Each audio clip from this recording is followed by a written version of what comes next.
चला तर शर्मी किचनमध्ये आज तुमचं सर्वांचं स्वागत आहे. आज मी छानशी रेसिपी म्हणजे पंचामृत बनवणार आहे. तर त्याला पहिल्यांदा लागतं आपलं मिरच्या. मी इथं चिरून घेतलेल्या आहेत अगोदरच. कोथिंबीर, कढीपत्ता, हे शेंगादाण्याचं कूट, जिरे, चिंच, गूळ, तिळाचं कूट आणि हळद, हिंग. मी इथे हे डबा घेतलेला आहे. जरी काही आपल्याला कमी पडलं तर त्याच्यातून घेता येतं.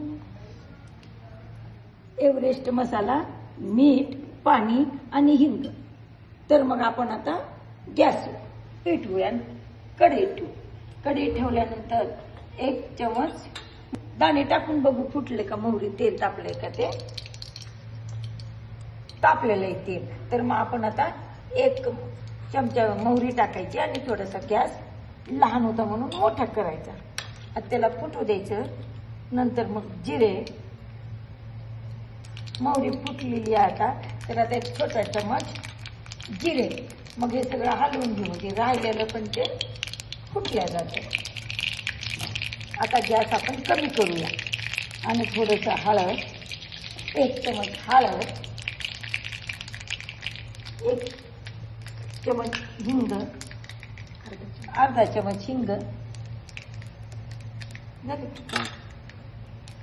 आणि मग आता आपण कढीपत्ता आणि मिरची, कोथिंबीर नंतर टाकायची. सगळं झालं.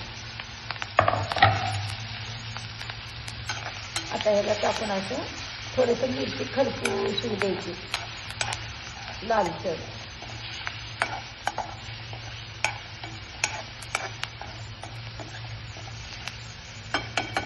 थोडंसं अजून नाही झालं, थोड्यासा लाल. याला आपण लाल होऊ देऊ. तोपर्यंत आपण चिंच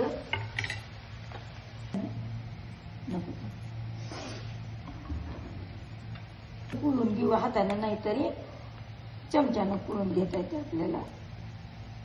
किंवा मग आधी पुरून ठेवायची, थोडंसं करायच्या अगोदर 10 मिनिटं. चिंचचं आता प्रमाण 2-3 हे घेतलं. मोठी 1 चिंच घेतली, आकडा मोठा. आता थोडंसं तळलेलं आहे आता हे छान. तर आता ह्याच्यात आपण काय करू, पहिल्यांदा खाटी किंवा किंवा ठसका लागू म्हणून थोडंसं पाणी टाकू आणि मग सगळे मसाले टाकू.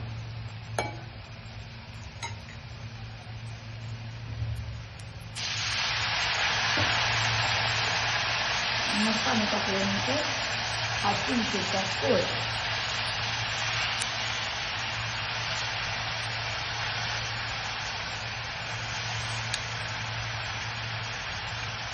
चिंचेचा कोळ,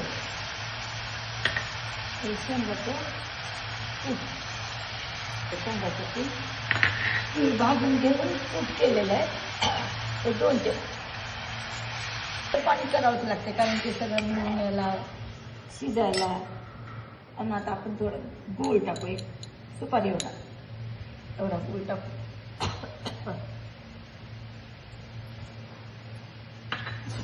एव्हरेस्ट मसाला, सब्जी मसाला, एव्हरेस्ट सब्जी मसाला 1 चमचा.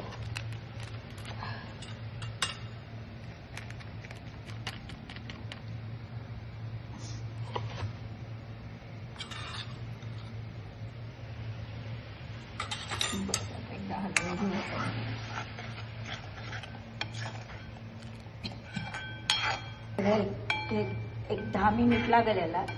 तो अन्न पूर्ण पण आपल्यावर प्रसन्न होते, त्याच्यामुळे हे सगळं आवडते. मी ना ही शेवटी कोथिंबीर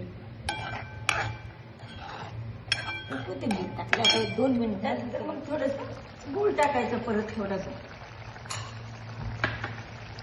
आणि मग सगळ्यात शेवटी मीठ, 1 आवडीनुसार. तुम्हाला जास्त लागलं टाका, अर्धा चमचा 1 लागतंच आहे. मीठ तुमच्या आवडीनं तसं तुम्हाला लागेल तसं जास्त कमी तुम्ही टाकून घ्या. बस आता झाकून ठेवा 5 मिनिटं. खात राहा.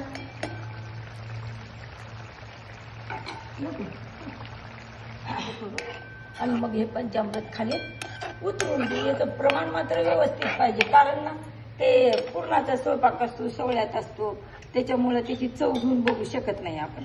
त्याच्यामुळे मग ते प्रमाण योग्यच पाहिजे. आणि तुम्हाला खाऊ वाटलं तर तुम्ही एरी पण करू शकता, त्यावेळेस चव घेऊ शकता तुम्ही, पण सणाला नाही घेऊ शकत. आता हे पंचामृत ना पोळीसोबतच नाही, भाकरीसोबत तर छान लागते. कोणती भाकरी असो, ज्वारीची, बाजरीची, त्याच्यामुळे नाही पंचामृत छान छान लागते. तुम्ही खाऊ शकता कधी.